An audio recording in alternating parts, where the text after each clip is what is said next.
Coucou, coucou Jeanne. Alors je vais attendre qu'Aurélie... Ah super Aurélie, t'es là, tu peux me demander, comme ça je vais valider ta présence. Bonsoir tout le monde. J'ai vu Aurélie, tu peux demander à être invitée. Alors là, t'es là, super. Pour me rejoindre. Coucou tout le monde. Coucou Aurélie. Alors je ne t'entends pas. Ah, Ah, ça y est, c'est bon. super. Bonjour Marion. Ah super. Tu peux parler, juste nous faire des petits pouces si le son est nickel pour vous. Tu peux parler Aurélie comme ça, juste pour qu'il... Bonjour tout le monde. Ouais, c'est cool.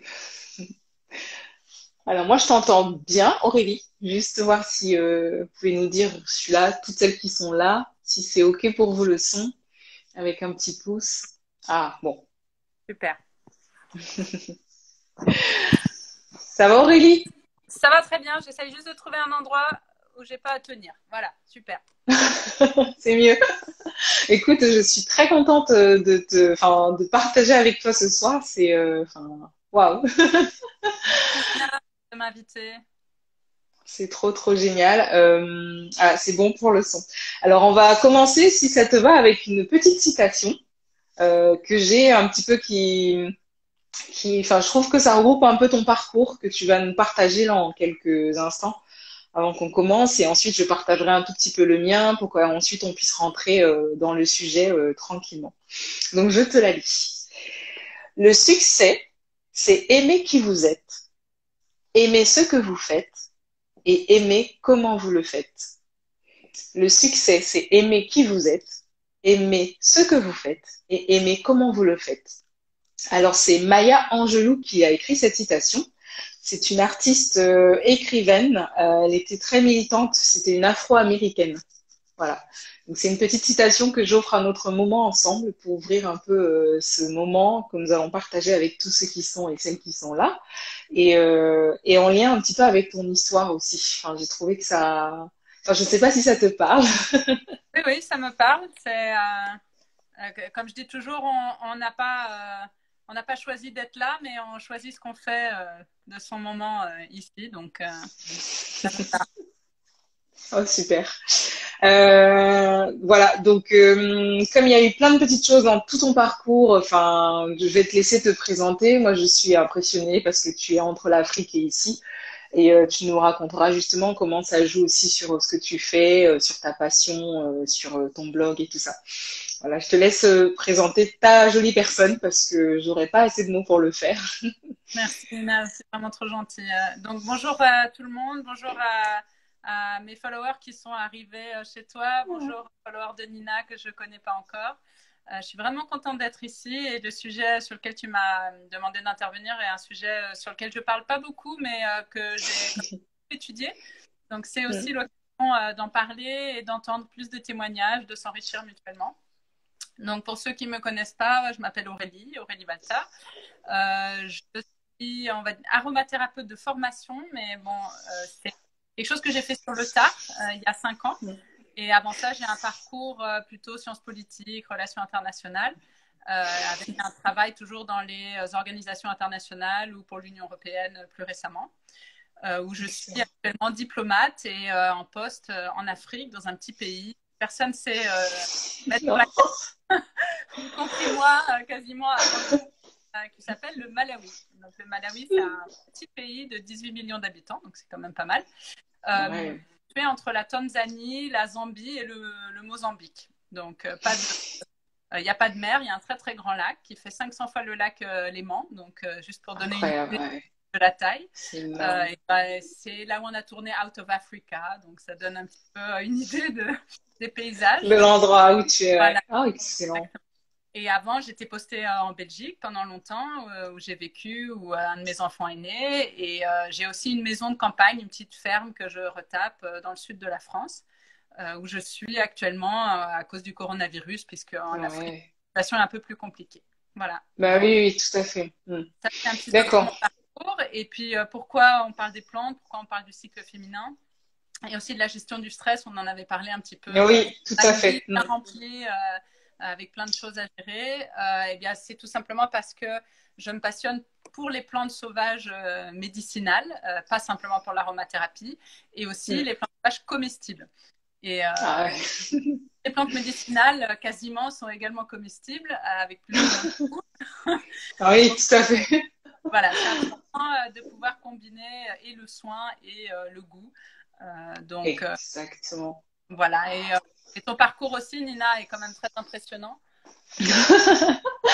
Ah oui, oui, c'est pour ça que j'aime bien croiser, rencontrer des personnes comme toi, parce que je me dis, ah, super, enfin, il y a plein de vie dans tout ça, en fait. Tu vois, de te retrouver au Malawi, enfin, c'est pas anodin, ça arrive pas tous les jours. Et avec ton parcours aussi, ta passion pour la photo et tout ça, je trouvais que c'était un joli mélange. Moi, donc je suis née en Afrique. J'ai grandi beaucoup en Occident, mais je suis née en Afrique. Donc, quand j'ai vu que tu étais là, j'ai dit waouh. Enfin, c'est incroyable parce que la notion des plantes aussi, elle est assez connue là-bas. Elle est assez utilisée, même si après, elle s'est un petit peu entassée parce que ils ont souvent pensé que c'était pas une bonne médecine. Il y a quand même une bonne. Enfin, je sais que par exemple, l'hysope, c'est une plante qu'on utilise beaucoup en Afrique, qu'on retrouve maintenant de plus en plus ici en France. Donc moi, voilà, je suis sage-femme. Et sage-femme très hypersensible. Donc, dès que j'ai été diplômée, j'ai vite fait un diplôme de gestion du stress et de l'anxiété parce que je trouvais que même si la naissance était fabuleux, il y avait un côté très stressant derrière tout ça, que ce soit pour la sage-femme, les parents, le couple, le papa, le bébé et la maman. Donc j'ai vite fait un diplôme universitaire dessus.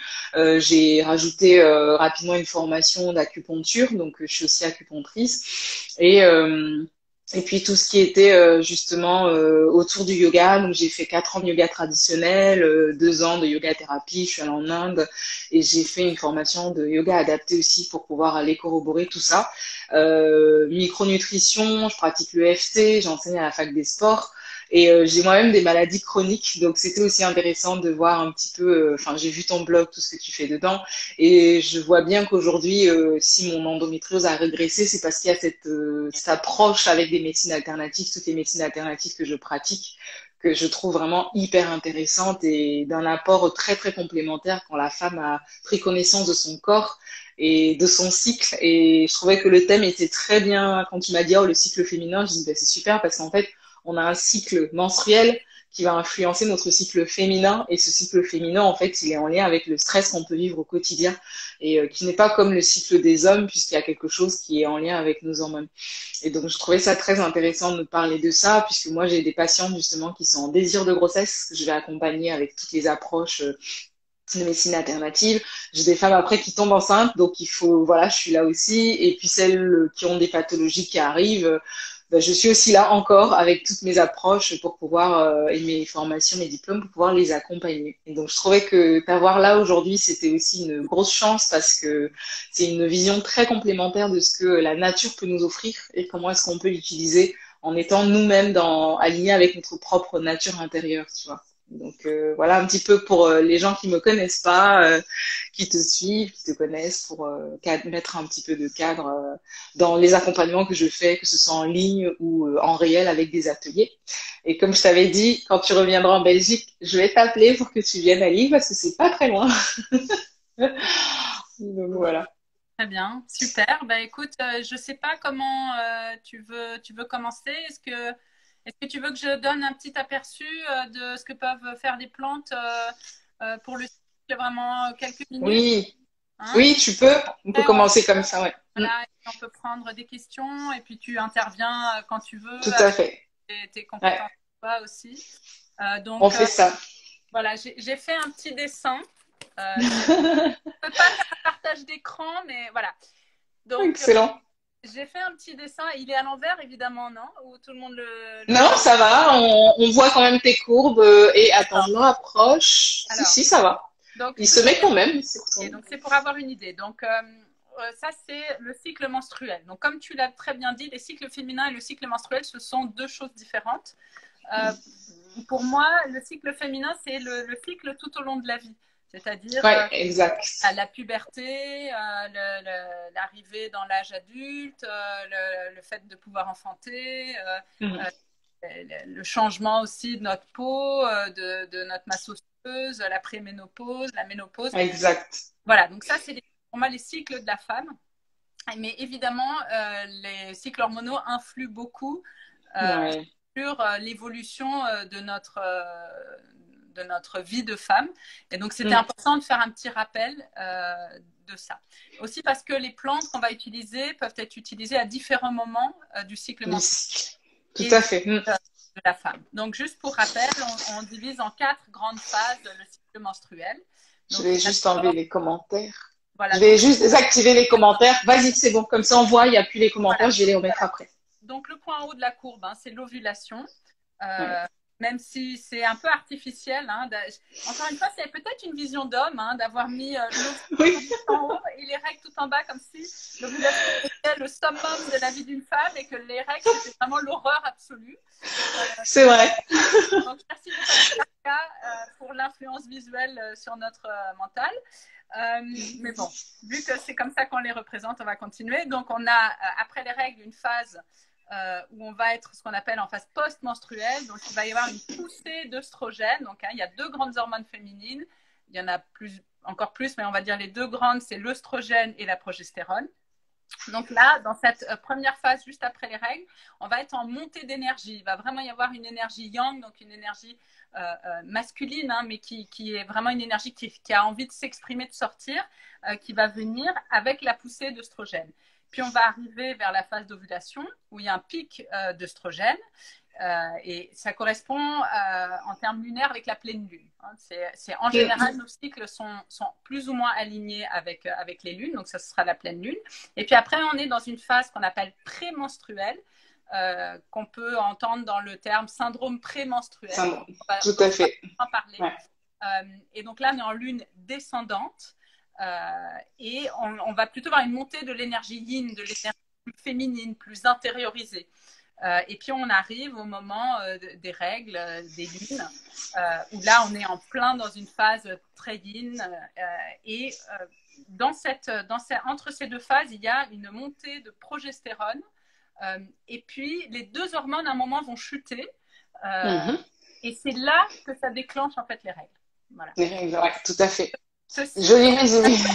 Il est important à connaître parce que, et c'est là que les plantes, pourquoi les plantes ont un intérêt dans la gestion du cycle, c'est parce que les plantes contiennent des phytohormones qui imitent le fonctionnement de nos hormones. Le cycle. Pas de manière parfaite, évidemment, mais on a des plantes qu'on appelle œstrogènes-like, hein, comme les œstrogènes, et des plantes progestérone-like, comme la progestérone. Voilà. Donc, voilà, c'était le petit diagramme du soir. Oh non, mais trop bien fait. Attends, génial.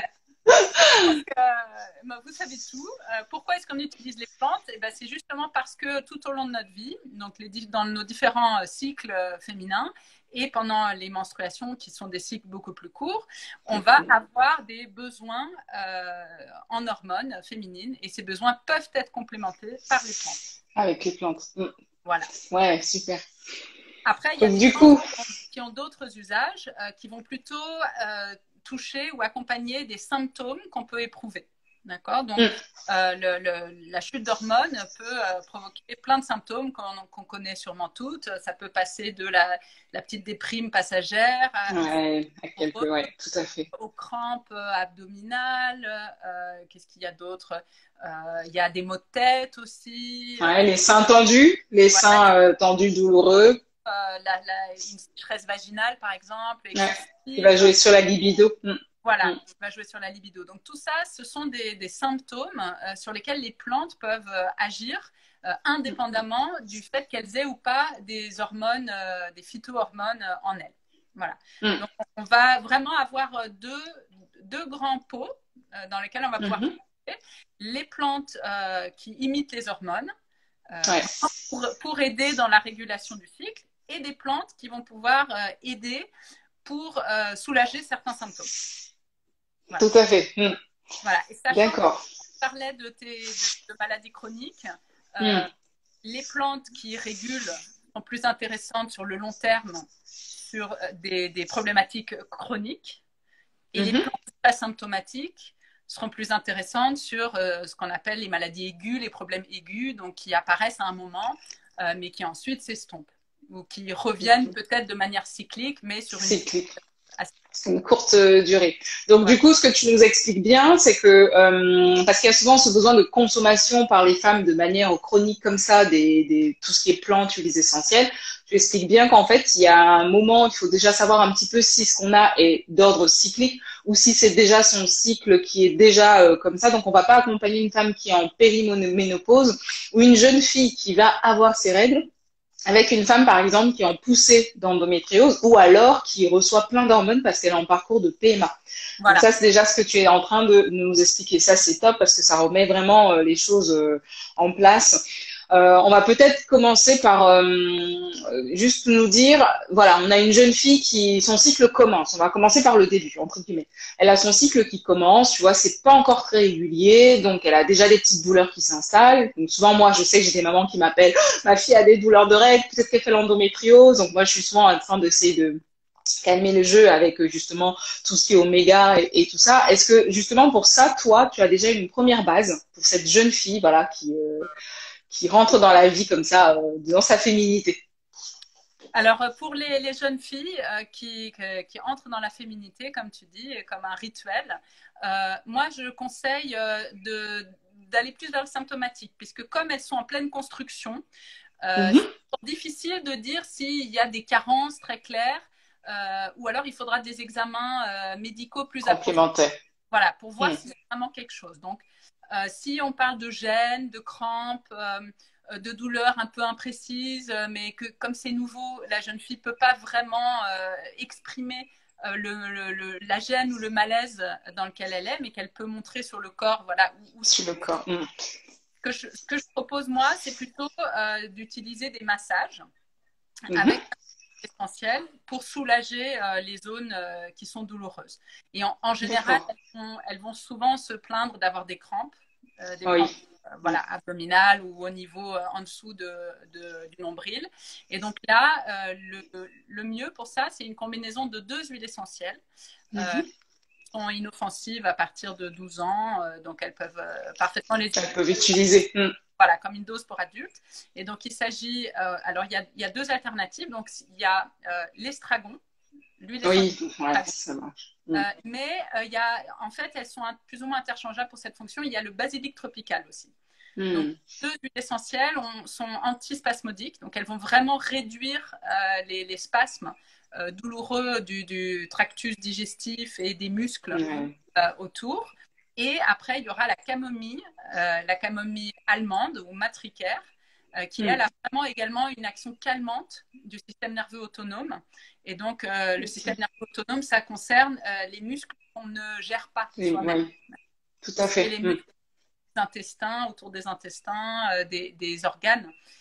Et donc, un Hmm. massage, 1 2 gouttes de chacune de ces huiles essentielles sur la zone du bas-ventre, dans le sens Du des bas. ventre. Voilà. Hmm. Euh, Toutes les personnes qui ont essayé ces 2 huiles essentielles m'ont dit qu'en 15 minutes, il y avait déjà une nette amélioration. Voilà. D'accord. Donc ça, c'est pendant les règles. Ça, Ça, c'est tu conseilles ça? voilà. D'accord. Hmm. Ça, c'est pendant les règles. Après, si vraiment elles voient qu'il y a un problème de cycle, qu'elles sont en avance, en retard, que le cycle n'est pas régulier, moi, ce que je conseille, c'est la tisane de framboisier. Ah oui, Voilà, parce que le framboisier, c'est vraiment une plante équilibrante du tout cycle. à fait. Et Hmm. comme on n'a pas de tableau encore pathologique clair à cet âge-là, c'est bien juste de prendre quelque chose pour équilibrer. Voilà. Hmm. Donc, tisane de framboisier, on peut commencer en général une bonne semaine avant la date prévue des règles. Des règles, oui, tout à fait. C'est ce que je conseille aussi. J'allais Voilà, te demander. Hmm. c'est Hmm. ça. Sur une Très bonne bien. pour sans souci. De toute manière, elle a bon Hmm. goût, donc on n'a pas besoin de se forcer. C'est vrai. D'accord. Donc ça, du coup, hop, elle arrive, elle a ses premières règles. Est-ce que par hasard, toi, tu aurais des conseils pour déjà gérer aussi le flux? Parce que quand les règles commencent aussi, et puis on retrouve aussi ça au cours du cycle, hein, quand les femmes ont des émotions qui viennent jouer sur la quantité de sang qui est perdue, est-ce que là, tu as quelque chose pour les adolescentes qu'on peut utiliser justement pour réguler le flux, en fait Oui, si elles ont un flux trop abondant, qui les fatigue aussi ou qui peut même provoquer Ouais. l'anémie, on peut utiliser 2 plantes qui seront utilisées soit en tisane, soit de Mhm. manière encore plus efficace en teinture mère. Donc la teinture mère, Ah, ouais. une forme concentrée de la plante, mais pas aussi concentrée que l'huile essentielle. Et là, il y a deux plantes intéressantes. Il y a l'armoise, qui est vraiment assez intéressante. Et il y a aussi l'alchimie, ou l'alchémie. L'alchimie, oui, des fois. Apparemment, en Suisse, on dit l'alchimie. Donc, bah oui, moi, des fois, je dis l'alchimie, mais je sais pas, j'avoue que je sais pas comment on dit, en fait. Donc voilà, ces deux plantes en teinture mère très intéressantes pour réguler le flux des règles. Ouais. D'accord. Par contre, elles n'ont pas très bon goût. Hein. Mais c'est très digestif aussi, donc il faut faire attention. L'armoise, on ne doit pas la consommer plus d'une semaine d'affilée. Donc, d'accord, ouais. Ça ne peut pas devenir un remède régulier. Ça doit chronique. Voilà, exactement. Ouais. D'accord. Donc ça, un tout petit peu aussi avant les règles, et comme ça, sur 2-3 cycles pour pouvoir... ok. 3 mois. En général, on propose des cures sur 3 mois.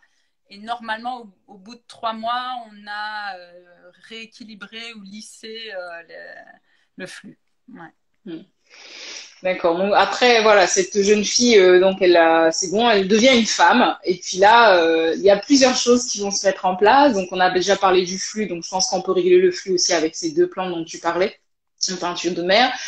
Donc c'est là que les premières petites pathologies peuvent se présenter. Donc on a parlé du flux, on peut justement avoir une contraction anarchique de l'utérus sans forcément avoir une endométriose, comme on peut avoir aussi une endométriose. Est-ce que pour toi, tu as vraiment des choses que tu pourrais nous partager qui t'inspirent là dans ta grosse boîte? Alors, il y a différentes choses. Par exemple, si on a des règles irrégulières, oui. C'est-à-dire des fois abondantes, hors du cycle classique, on va classique. Dire. Il y a plusieurs plantes intéressantes. Et il y a évidemment les sauges. Donc, on en utilise en général deux, la sauge officinale et la sauge sclarée. Et on dit souvent que la sauge sclarée, c'est la plante des jeunes femmes et la sauge officinale, c'est la plante des femmes plus matures. Donc, voilà. C'est intéressant aussi d'utiliser les plantes en fonction du cycle de la femme dans lequel on est, parce que leur archétype, leur énergie est différente. En Belgique, la sauge officinale est disponible en huile essentielle, mais elle est interdite à la vente en France. Oui, donc, c'est vrai. Et voilà, parce qu'elle est neurotoxique à haute dose. En France, on considère qu'elle est trop dangereuse pour être... Trop dangereuse, c'est vrai. Ceci dit, on peut trouver plein d'autres formes de la sauge officinale et même en tisane, elle a déjà un effet positif. Donc, selon l'âge, on se tournera plutôt vers la sauge sclarée ou vers la sauge, plutôt par voie interne dans ces cas-là. D'accord, ok. Voilà. Donc, et sous différentes formes, sachant que l'huile essentielle est la plus puissante, mais aussi avec potentiellement plus de risques. Donc, il ne faut jamais utiliser la sauge officinale, pareil, plus d'une semaine en utilisant les dosages prescrits. Mais elles sont vraiment efficaces, ces deux, sur tout ce qui est dysménorrhée, dérèglement. Voilà. Après, on a aussi l'endométriose, tu en as parlé. Il n'y a pas de recette miracle pour l'endométriose. Il n'y a même pas une plante qui aide. C'est assez mystérieux. Moi, je crois que l'hygiène de vie pour l'endométriose, le fait d'éviter des aliments qui ont inflammatoires, sans sucre, exactement. Ça fait vraiment, vraiment la différence. Mais ça n'élimine pas l'endométriose. Il y a des gens qui arrivent vraiment à tenir sous contrôle. Mais en fait, à la fois des plantes comme l'achillée qui vont avoir un impact aussi sur la circulation du sang. Du sang au niveau de l'utérus, tout à fait. Au niveau de l'utérus. Donc, à part l'achillée et le framboisier pour offrir une sorte de régulation hormonale, il n'y a pas vraiment de plante qui répond aux besoins de l'endométriose. Ouais. Oui, mais comme tu dis, en fait, tout ça, il y a vraiment dans le cycle quand il se met en place, même quand j'ai des jeunes filles, des adolescentes qui commencent à avoir leurs règles, il y a vraiment, c'est ce que tu disais, important, c'est l'hygiène de vie qui va vraiment, vraiment aider aussi à jouer, parce que des fois on peut mettre toutes ces huiles essentielles. Après, tu es aussi spécialisée en botanique, tu nous en parleras, mais si la personne n'a pas travaillé sa réceptivité le corps, il pourra pas, c'est compliqué que le corps puisse lui-même s'imprégner. Et puis, il y aura une compétition avec les récepteurs. Donc, c'est vrai que tout ça vient, l'hygiène de vie, oui, avec tout ce que ça comporte, tout le travail autour de tout ce qui est justement perturbateur endocrinien. Enfin, tu en parles bien dans ton blog aussi, de comment on peut réussir à avoir une maison, enfin, entretenir son environnement d'une autre manière, travailler sur sa respiration, travailler sur l'étirement de son corps, tous les neuromédiateurs qui jouent aussi pour aller réguler les hormones. Mais effectivement, et on le voit bien avec l'endométriose que là, ça demande à la personne d'avoir une hygiène de vie vraiment en lien avec ses valeurs et avec son environnement, quoi. Ça, c'est, ouais. Je te rejoins tout à fait là-dessus. Et Alors, donc, il y a personnes qui posent des questions sur les phytohormones. Peut-être une précision. Donc, pour tout ce qui est tout ce qui est huile essentielle ou plante qui mime les actions des hormones féminines, il faut faire attention. Il y a évidemment des contre-indications qui sont tous les cancers hormonodépendants, les maladies hormonodépendantes. Donc, ces plantes-là ne doivent pas s'utiliser en automédication. Si vous avez des doutes sur votre production hormonale. Si effectivement vous avez un dérèglement, les tisanes, ça peut encore aller, mais dès qu'on touche à des formes, ce qu'on appelle des formes galéniques plus concentrées, comme la teinture mère ou les gélules d'extrait de plantes ou les huiles essentielles, on va avoir un vrai impact sur le cycle. Donc, il faut faire attention. Faut faire attention. C'est sûr que c'est vrai qu'il y a maintenant un gros engouement, les personnes s'automédiquent et souvent sans évaluer ce qu'ils ont mis en place par un professionnel ou ils sont tout seuls dans leur. Mais non, tu as raison de préciser que c'est pas du tout la même approche si y a une personne qui est dans un état pathologique très avéré avec un cancer ou même aussi quand on a un profil cancer dans la famille, enfin chez les parents, chez la maman surtout. Oui. Alors, tu parlais de la boîte à outils. Je voudrais parler, donner la liste des plantes œstrogènes-like et la liste des plantes progestérone. Ah, génial. Génial. Certaines personnes sauront tout de suite, ah, bah ça, c'est une plante pour moi parce que moi, j'ai un problème dans mon pic d'œstrogène ou au contraire dans la deuxième partie du cycle. Donc, les plantes œstrogènes-like, ce sont les sauges, donc officinales et carrées. Je me suis fait une petite liste parce qu'il y en a beaucoup. Il y en a beaucoup, c'est pour ça. Plus pour les œstrogènes que la progestérone, c'est intéressant. Donc l'œstrogène, on se souvient, c'est la première phase du cycle. Hein, tout à fait. Après les règles et en allant vers l'ovulation. Donc si on a une baisse d'œstrogène à ce moment-là, ça va affecter la fertilité, ça affecte l'humeur aussi, puisque c'est l'œstrogène qui nous permet de nous exprimer, de sortir. Donc, il y a aussi le trèfle rouge, qui est une petite plante qu'on trouve partout dans les prés, qui est très intéressante. Il y a le houblon. Oui, le houblon. Sédatif, donc qu'on peut utiliser aussi pour cette période-là. Et il y en a encore une. Il y a une plante ayurvédique, peut-être certains d'entre vous connaissent. Je ne l'ai pas encore sentie, mais j'ai déjà touché, enfin la vraie plante, mais j'ai déjà la plante entre les mains. Ça s'appelle le shatavari. Non, je ne connais pas. J'en ai entendu parler. Et en fait, c'est une plante incroyable de la médecine ayurvédique, Shatavari, qui combine plein de fonctions autour du cycle féminin. Elle est à la fois aphrodisiaque, stimulante de la libido, régulatrice hormonale. Elle permet également d'augmenter les sécrétions. Donc, pour les femmes allaitantes, toutes les sécrétions en fait. Donc, pour les femmes allaitantes, excellent. La montée de lait, elle est galactogène. Génial. Voilà, elle lutte contre la sécheresse vaginale. Donc, elle a beaucoup de propriétés intéressantes. Voilà, donc ça varie. Une plante à découvrir que je planterai peut-être chez moi, du coup. Carrément. Et tu vas la ramener à un atelier pour qu'on la voie. Au Malawi, ça doit bien pousser. D'accord. J'ai oublié une dernière plante, le cyprès. Donc, le cyprès qui est décongestionnant aussi du petit bassin de la zone pelvienne, et qui est œstrogène-like. Donc, il faut faire très attention si on a un cancer hormonodépendant et qu'on veut l'utiliser pour les jambes comme décongestionnant. Voilà. Ça, c'est œstrogène-like. Donc, c'est la première phase. Dans la troisième phase du cycle, après l'ovulation, où on va avoir le syndrome prémenstruel. Tout à fait. Ouais. Les plantes du syndrome prémenstruel, c'est en premier lieu le gâtillier. Donc, Oui. le gâtillier, c'est vraiment une plante incroyable qui ne va pas faire beaucoup d'effets en tisane, mais par contre, en teinture mère et en gélule, terrible. Mais vraiment, on dit le SPM divisé par 2, voire vraiment, vraiment quasiment fini avec le gâtillier. Donc, ça vaut vraiment le coup d'essayer près du SPM, du syndrome prémenstruel. Donc, toi, tu le mets plus en teinture.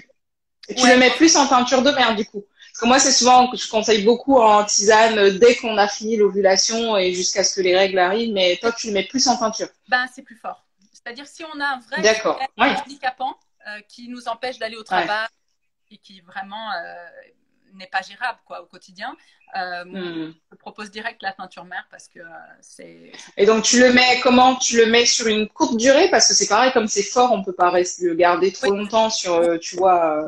Moi, sur tu vas le mettre 3-4 jours, ok.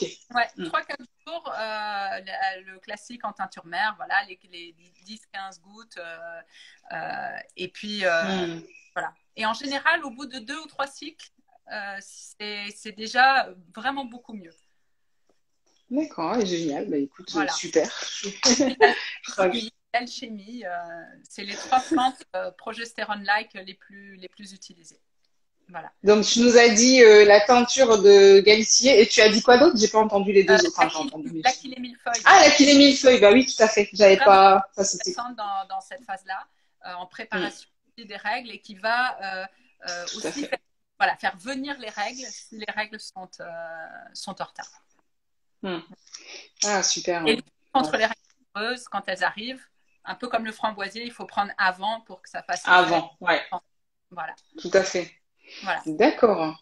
Donc, c'est un petit aperçu. Est-ce qu'il y a d'autres pathologies ou d'autres troubles que je vais regarder, mais je pense que déjà ça c'est bien parce que je me dis que souvent ce qui est intéressant c'est de justement savoir un petit peu, tu vois, si on sait qu'on a un syndrome prémenstruel super important, de pouvoir juguler avec ça et je trouve que non c'est déjà très bien parce que je pense que le SPM on le sent bien, les femmes arrivent à bien dire voilà j'ai un syndrome prémenstruel, enfin de parler des symptômes qu'il y a dans leur syndrome prémenstruel parce qu'il y a vraiment des phases, ça dépend vraiment des femmes, mais voilà donc non c'est après, donc maintenant, il y a pendant les règles, donc tout ce qui était flux, tu avais parlé, on en a parlé là au début de l'adolescence. Donc quand les règles se terminent, donc tu vois, on va être dans une nouvelle énergie. Souvent quand ça se termine, bon, on a quand même pas mal donné. Je ne sais pas si tu as, par exemple, des plantes pour accompagner la détoxification des règles. Tu sais, c'est quand même un nettoyage aussi du corps, cette période du cycle. Est-ce que tu as quelque chose qui, pour toi, tu pourrais conseiller pour accompagner ça? C'est un bon point. J'ai pas vraiment réfléchi à ça. On peut utiliser l'achillée aussi, hein, parce qu'elle va. Oui, c'est vrai qu'elle, nettoyer le sang en fait. C'est vrai. Et puis après, si on veut faire un nettoyage plus poussé, il va falloir stimuler un peu le foie. Donc, on peut utiliser du romarin, par exemple. Romarin, ouais. Romarin, citron. Voilà. Toutes les plantes dépuratives du foie, artichaut, sureau, radis noir. Ouais. D'accord. Ouais, c'est vrai, tout à fait. Ouais, c'est très pratique ça. Et donc là, tu as la femme qui a son cycle, donc on a déjà essayé de réguler, et donc elle veut tomber enceinte. Donc voilà. Du coup, on a même une question là. Quelle plante pour la fertilité? Bon, on est synchro, hein. Je ne suis pas du tout une experte de la fertilité. C'est mon mari qui fait du shiatsu, qui traite les problèmes d'infertilité par le shiatsu. Non. Si. Excellent. Eh ben, il faudra qu'il nous fasse un coucou pour nous expliquer ce qu'il fait. Par contre, je connais des plantes pour stimuler la fertilité masculine, qui semble être plus facile à stimuler que la fertilité féminine par les plantes. Et puis des plantes pour stimuler la libido des femmes. Mais si elles sont peu fertiles, ça ne va pas forcément aider. Mais il y a quand même beaucoup d'aspects psychologiques dans la fertilité féminine. Oui, tout à fait. Tout à fait. Ça peut être intéressant. Donc, chez l'homme, retenez bien, mesdames, l'huile de la fertilité masculine, c'est la menthe bergamote. En plus, ça sent super bon. Oui, ça sent bon, ça. Voilà. C'est vrai. On utilise soit en inhalation, Ok. soit en massage. D'accord? Donc, on peut profiter de faire un massage et puis Tout à fait. d'intégrer quelques gouttes. Elle est photosensibilisante. Non, elle n'est pas photosensibilisante. Pardon, je confonds avec une autre.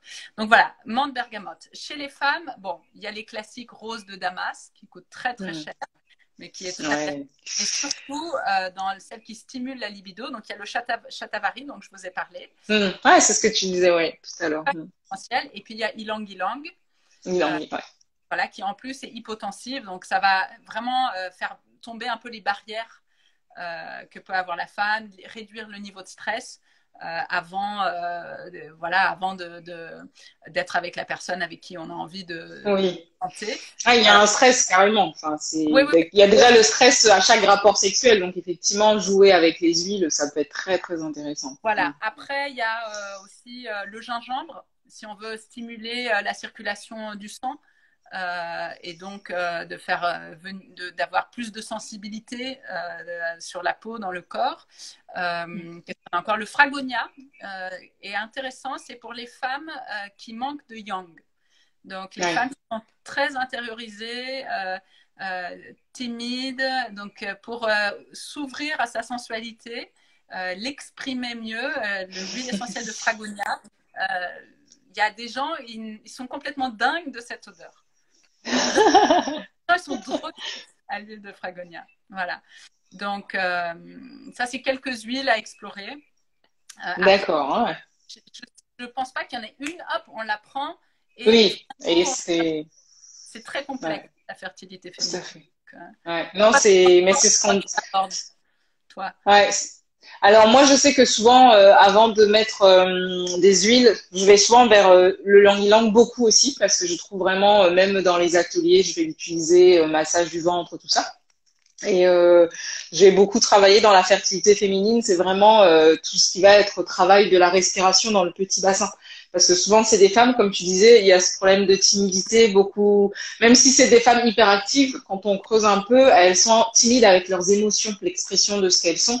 Et souvent, la respiration, elle est bloquée dans le petit bassin. Donc, je vais vraiment avoir un travail respiratoire très ciblé, accompagné pour que cette zone re-respire, en fait. Parce que même quand on rentre dans un parcours de PMA, avec les injections, c'est une zone encore qui perd complètement sa mobilité.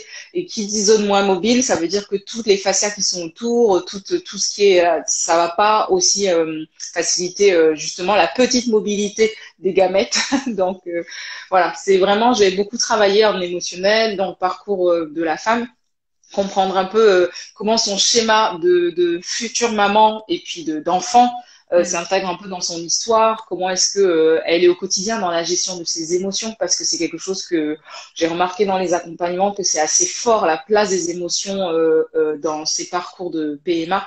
Il suffit juste qu'une femme ait un mot qui est, par exemple, comme rejet, revienne souvent dans son parcours, pour qu'elle sente que la nature rejette son besoin d'être mère et que dès qu'il y a une autre femme qui est enceinte, elle se sent encore rejetée. Enfin, tu vois, du coup, voilà, j'ai beaucoup travaillé avec la méditation, beaucoup travaillé avec la respiration, les mouvements vraiment ciblés autour du bassin et du tonus musculaire, parce que c'est des femmes du coup qui n'ont pas, je vais pas faire des exercices musculaires forts, mais on va travailler la réserve énergétique musculaire pour la fatigue justement. D'accord. Donc, il y a un autre aspect sur lequel, autant la fertilité c'est compliqué, mais autant il y a des astuces pour l'accompagnement à l'accouchement. Ah ouais, bah oui. Là, je peux donner des astuces. Ma sœur l'a fait, je connais plein de personnes qui l'ont fait. Il y a des huiles essentielles, des plantes utérotoniques, donc qui vont stimuler les contractions de l'utérus en douceur. Donc ça va pas tout d'un coup faire un truc. voilà. Mais pour les personnes par exemple qui sont déjà en dépassement de leur terme, qui ne veulent pas être provoquées, qui veulent que ça se fasse de manière plus naturelle, elles peuvent utiliser le clou de girofle, donc l'huile essentielle de clou de girofle, l'huile essentielle de palmarosa, donc clou de girofle, palmarosa, et il y en a une troisième, je l'ai noté, et le framboisier, bien sûr, en tisane, qui va doucement stimuler les muscles utérins également, mais en douceur. Donc, il faudra le prendre, on ne peut pas juste le prendre la veille et espérer qu'on va accoucher le lendemain. Non. Une jours en préparation à l'accouchement. À l'accouchement, ouais. 3 semaines avant. D'accord. Ouais. Et donc, Ok. en Et assistance externe, en massage du ventre de la femme enceinte. Ouais. hmm. Donc tu ne mets pas, toi tes jus, tu les conseilles pas trop en oral, en prise Pas orale, féroce. enceinte. Pas pendant qu'on Oui, est pas enceinte. enceinte, oui, Voilà. pas la Il faut grossesse. éviter la prise orale d'huile essentielle pendant qu'on est enceinte. Et en général, on dit de ne pas prendre de girofle pendant la grossesse, sauf si on veut le faire juste On veut accoucher, oui, parce pour, que ça va déclencher. voilà.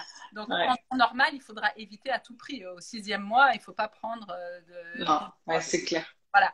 Donc, et après, pour l'allaitement, pareil. Hein, alors, ce n'est pas des huiles essentielles qu'on va prendre puisque ça va passer en trop forte dose dans le lait maternel, mais on a le fenouil hein, qui facilite la Oui. lactation. Il y en a d'autres aussi. Bon, le fenouil marche tellement bien que c'est vrai qu'on Ah oui, c'est on se toute la focalise place. un peu. Hmm. Et le chatavari, donc. Voilà. Chatavari tout le temps, tout le temps. On va le prendre Ah, tout j'ai le temps. demandé Et 5 fois. ouais, c'est ça.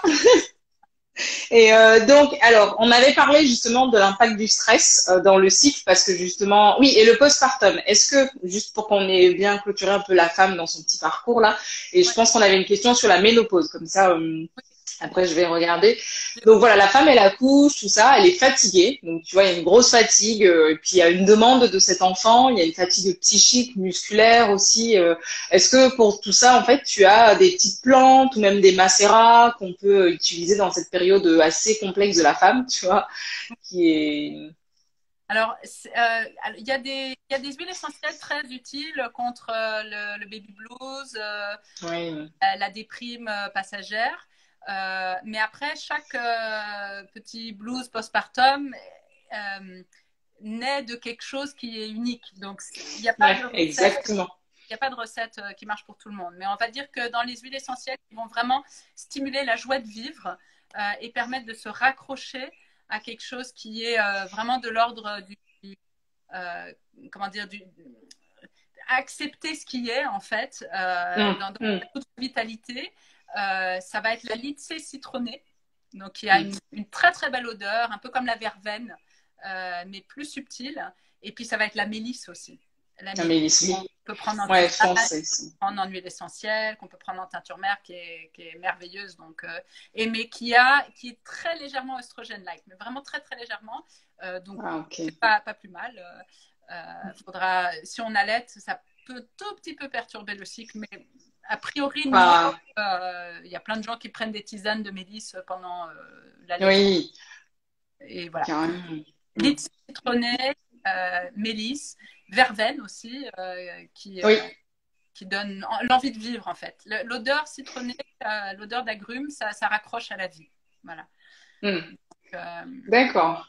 et puis après, Alors, je regarde. Alors, donc, on va parler de la fatigue. Je suis en train de regarder. L-I-T-S-E-E.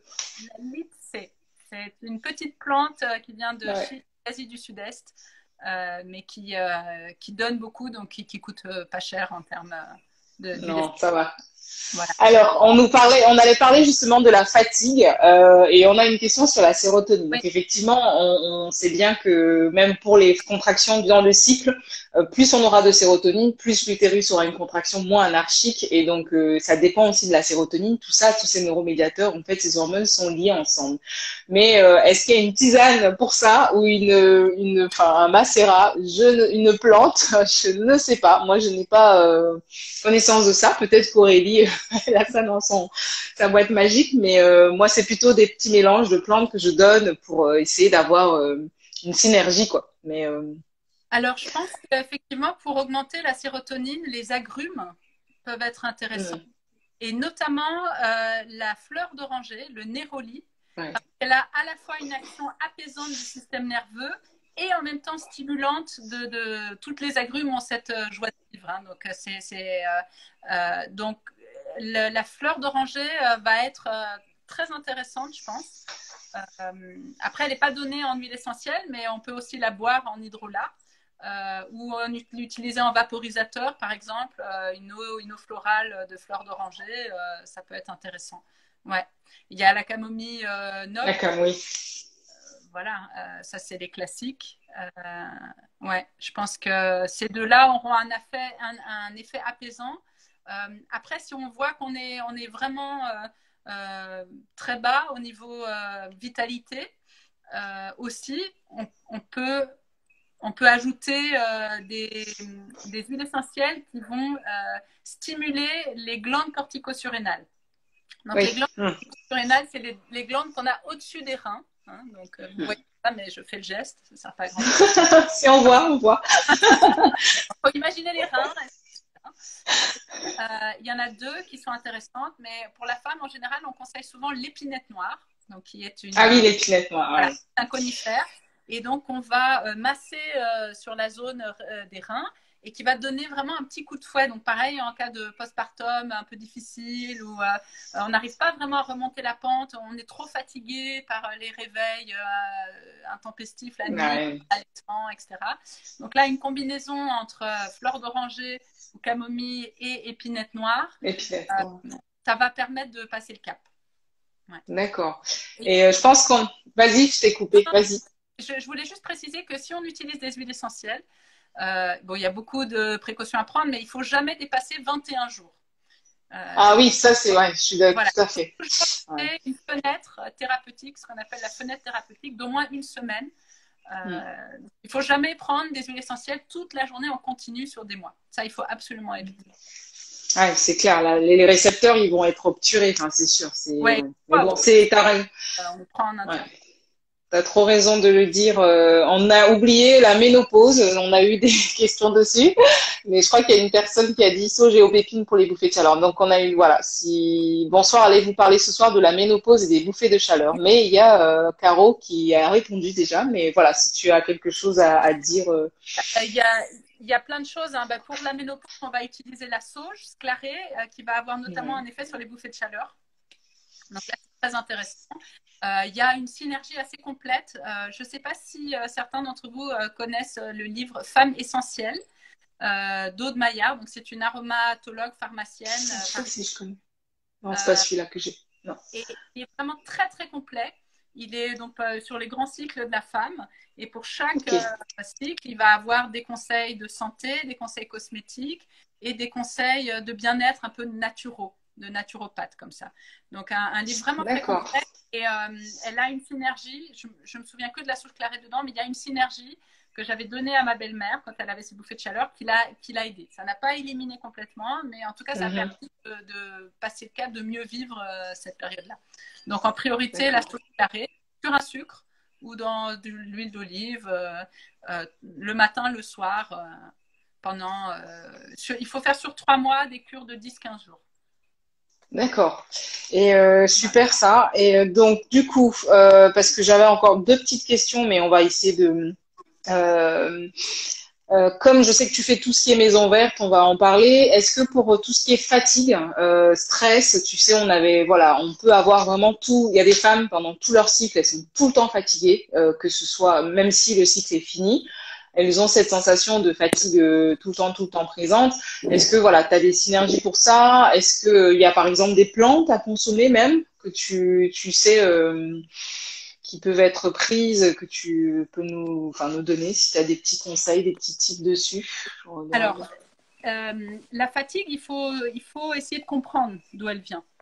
Il faut pas. La fatigue, c'est un signal que le corps nous envoie, et si on essaye, c'est comme la fièvre. Si on essaye simplement d'étouffer la fatigue en prenant des vitamines, ça va pas forcément marcher. Donc, la première chose, c'est de comprendre pourquoi on est fatigué. Si on arrive à comprendre, à identifier un petit peu pourquoi, il y a plusieurs pistes. Souvent, je conseille des plantes adaptogènes pour la grande fatigue. Donc, on va aller sur la griffe du diable, l'éleutérocoque, le ginseng de Sibérie ou de Corée. Des plantes qui vont avoir une action plus complète en fait que simplement le petit coup de fouet. Voilà. Ou la vitamine, l'acérola, d'un coup, pouf, pouf, on va être en pleine forme. Mais dès qu'on va arrêter, en fait, ça va aussi redescendre. Donc, plante adaptogène sur une fatigue qui s'est accumulée. La fatigue nerveuse ou la fatigue émotionnelle. Là, il y a quelques huiles essentielles qui sont intéressantes, mais je les ai oubliées. Mais il y en a, il y en a. Je te les enverrai et tu pourras Yes. les afficher. Et je vais mettre sur le post comme ça. Alors, on m'a demandé, tu me donneras aussi le titre du livre, mais je pense que c'est Femmes essentielles. Je mettrai tout en Femmes dessous essentielles. du post du live. Voilà. Donc, on nous a demandé si, alors, Divine, je sais pas, enfin, Velvewitch, oui, même si tu es sous pilule, tu as un cycle, même si c'est une pilule continue. Absolument. Ce qui est, et pour ça, pour que tu puisses le savoir, c'est bien d'observer. Il y a des roues émotionnelles. Je vis souvent ça avec les femmes. Et grâce à ces roues émotionnelles et les douleurs qui peuvent exister, pas les vraies douleurs, c'est plutôt des désagréments corporels. J'arrive souvent avec les femmes à trouver leur cycle. Donc tu as quand même un cycle, même si tu es sous pilule. Et donc tu peux justement voir par rapport à tes humeurs. On parlait tout à l'heure avec Aurélie du syndrome prémenstruel qui est souvent présent. On a envie de taper tout le monde, donc tu peux déjà voir un peu comme ça, avoir tes cycles avec les sensations de ton corps. Donc on a une petite question Aurélie, les ballonnements très sévères avant les règles. Bon, même sans règles, il y a des femmes qui ont des ballonnements. Est-ce que tu as un truc? Oui, j'ai basilic tropical. Ah, excellent. Tropical. Et ça marche. Génial. Donc en massage. Aussi. Il y a l'armoise. Si c'est lié au cycle, l'armoise qui va avoir une fonction à la fois digestive et de réduction de la douleur des crampes va être intéressante. Dans tous les cas, quand vous avez des ballonnements, des crampes au niveau intestinal, c'est 1 à 2 gouttes d'estragon ou de basilic tropical dans quelques gouttes d'huile végétale et c'est parti dans le sens des aiguilles d'une montre, on masse le bas-ventre. Voilà. Et ça marche à tous les coups. Et est-ce que tu conseilles, toi, de préparer les huiles, tu sais, d'avoir, par exemple, un verre, un pot en verre, et de préparer déjà une synergie pour la voir, tu vois? Et est-ce que tu as une conservation à nous conseiller? Parce que des fois, on n'a pas le temps, tout le temps, de faire son petit truc mûche, là. Est-ce que toi, tu as un conseil pour ça? En général, oui, quand c'est quelque chose on sait qu'on va prendre sur au moins 3 ou 4 jours d'affilée. Donc, ce qu'on peut faire, c'est qu'on peut garder un flacon d'huile essentielle ou d'huile qu'on a acheté vide. Même avec le compte-gouttes encore, on passe au lave-vaisselle pour bien enlever les anciennes odeurs. Et puis après, on peut préparer sa petite synergie dans ce flacon qu'on aura vidé et qu'on aura conservé. Sinon, dans les magasins bio, souvent, ils proposent gratuitement de venir récupérer des flacons. Je sais que les Bioflore, dans certains Biocop, ils font ça aussi.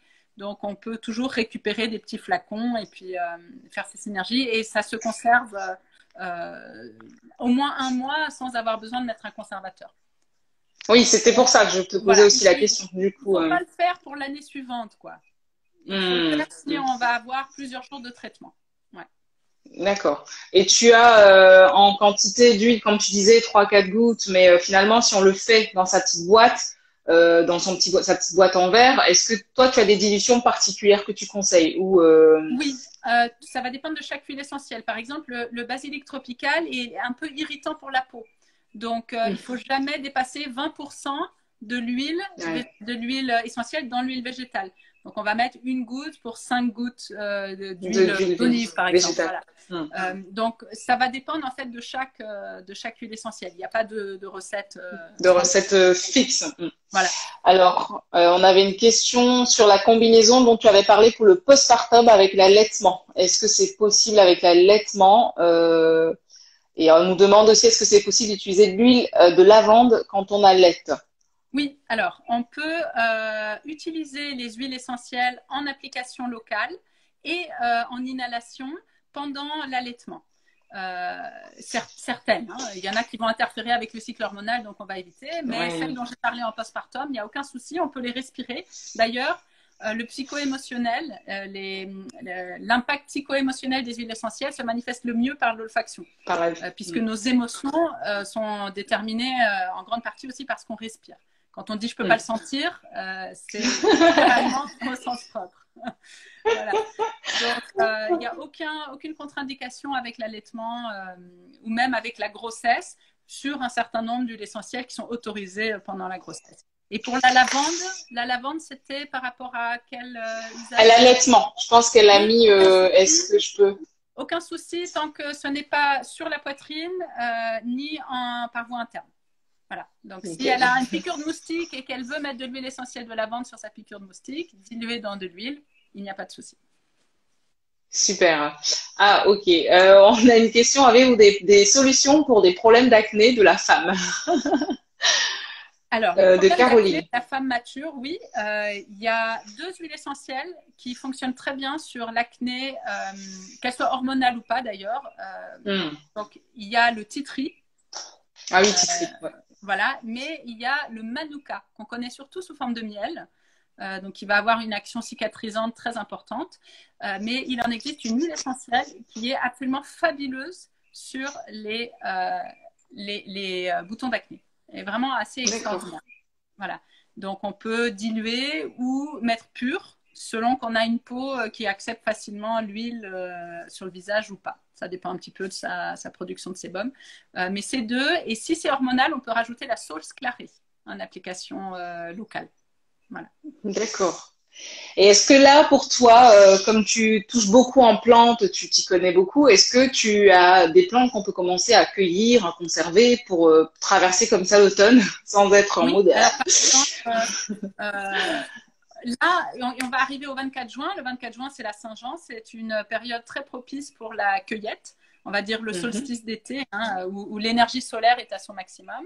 Donc en ce moment, ce qui va être très intéressant, ça va être le millepertuis. Donc c'est une petite fleur jaune qui est un antidépresseur terrible. Donc vraiment très efficace, mais qui a beaucoup d'interactions médicamenteuses. Donc il faudra faire attention. Ouais. Mais ça peut être très intéressant d'avoir ça en vue d'un accouchement et d'une période post-accouchement. Ou pour l'été, comme après soleil, par exemple, parce qu'elle est également très anti-inflammatoire. Donc ça, c'est le millepertuis. L'achillée, qui pousse un peu partout sur les talus, dont on pourra faire un macérat qui servira quand on a des règles douloureuses en massage. Donc vous mettez huile d'olive ou huile de jojoba avec de l'achillée qui est très facile à trouver. On cueille les feuilles et les fleurs qu'on fait sécher d'abord, et une fois qu'elles sont sèches, on les met à macérer pendant 4 à 6 semaines en plein soleil, en s'assurant bien qu'il y a quasiment pas d'air entre voilà, il faut qu'il y ait le moins d'air possible dans le flacon. D'accord. Voilà, donc ça c'est deux petites plantes qu'on peut prendre et qui auront un intérêt autour du cycle. Il y en a Et est-ce que pour la... Bah oui, il y en a plein. Il nous reste 2 minutes, mais dernière question, après on va... Enfin, je pense qu'on a répondu à tout le monde. Ah oui, il y a l'eczéma pour bébé. Il y a plein de questions en fait. Alors, l'eczéma pour bébé, on va s'orienter vers les hydrolats parce que les huiles essentielles ne sont pas préconisées avant 3 ans. C'est-à-dire que si on les utilise, c'est vraiment pour des pathologies, pour soigner, mais pas pour des petits troubles bénins quand on n'a pas le choix. Donc, on va prendre l'hydrolat de camomille allemande qu'on va vaporiser sur l'eczéma du bébé. Et à partir de 3 ans, on pourra utiliser une huile comme la lavande aspic, par exemple, qui va avoir une vraie action calmante sur l'eczéma. Mais avant 3 ans et surtout les premiers mois, voilà, l'eau de camomille, intéressante pour ça. Et la mamélisse. Quel est le produit que tu as chez toi que tu utilises tous les jours? Donne-nous ton secret. Alors, le produit que j'ai chez moi, que j'utilise tous les jours, sauf maintenant parce que mon fournisseur est en rupture de stock, c'est l'eau de rose. C'est vraiment mon plaisir du matin de me mettre de l'eau de rose sur le visage. C'est apaisant. C'est vraiment l'eau de la femme, de la mère et de la menthe. Enfin, elle a tout excellent. Et en plus, ça met de bonne humeur pour le reste de la journée. Donc, bah ça c'est génial. Merci Aurélie. Donc voilà, on va tout acheter ça. Donc un peu une bonne dose d'huile de rose. Je regarde parce que du coup le temps est en train de passer, mais je pense qu'on a quand même bien fait le tour. Il reste 25 secondes. Je te remercie énormément d'avoir été là. C'était passionnant. Enfin, namasté comme on dit. Merci pour tout. Donc, je sais pas si tu as quelque chose à dire pour les personnes. Merci. Merci à toi surtout. Et puis, si les personnes ont des questions qui viennent par après, qu'elles n'hésitent pas à m'écrire ou à t'écrire. Je vais partager